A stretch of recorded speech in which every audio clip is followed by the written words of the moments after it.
যেমন কথা তেমন কাজ। আবার এসে গেছে আমাদের সঙ্গে একজন কাস্টমার। দাদা কোথা থেকে এসেছে বলো? আমি গড়িয়া স্টেশন থেকে এসেছি। দেখুন দাদা কিন্তু ক্যামেরার দিকে তাকিয়ে বলছে গড়িয়া থেকে কিন্তু আমাদের ভিডিও দেখে এসেছে।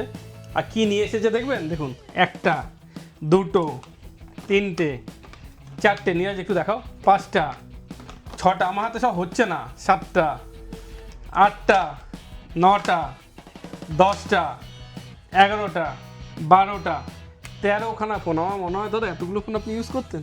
হ্যাঁ, কত বছর ধরে দাদা এগুলো ইউজ অনেক। করেন? আমি বললাম আমার মাঝে মাঝে সেটা করা 13খানা ফোন উনি কিন্তু এক্সচেঞ্জ করলো আমাদের কাছে। 13টা ফোন উনি আমাদের কাছে এক্সচেঞ্জ করলো, এবং 13টা ফোনই কিন্তু একটাও স্টার্ট হচ্ছে না। 13টাই কিন্তু আমরা এক্সচেঞ্জ করে দিলাম।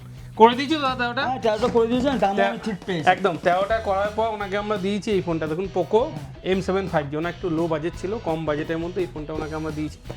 তার সঙ্গে কিন্তু আমাদের যেমন কথা তেমন কাজ, দুটো গিফট। পোকো ফোন কিনলে দুটো গিফট। তো দাদা দুটো গিফট পেয়েছেন? দুটো গ্রুপ পেয়েছি, যা দেখেছিলাম সবই পেয়েছি। এবার আপনি একটু বলুন মা ইলেকট্রনিক্স যা বলে তা হয় কি হয় না? হ্যাঁ, না, মায়েদের যেটা বলে সেটাই হয়, যেটা দেখায় সোশ্যাল মিডিয়া সেটাই দেয়। তার মানে কাস্টমারের আমরা কিন্তু ডাইরেক্ট রিভিউ আপনাদের দিয়ে যারা দিলাম। দেখবেন তারা আসতে পারবেন, কোনো ব্যাপার নেই। একদম বন্ধুরা, আপনারা কোনো চিন্তা ভাবনা করবেন না। 10টা, 20টা, 50টা, 100টা যত আছে, শুধু চলে আসুন আমাদের আগরপাড়া এবং বেলঘড়িয়া স্টোরে। দাম সব জায়গা থেকে দেখে আসবেন, কম হলেই আমাদের থেকে কিনবেন, না হলে কিন্তু আপনার যাতায়াতের খরচাটা আমরা দিয়ে দেবো। থ্যাংক ইউ বন্ধুরা।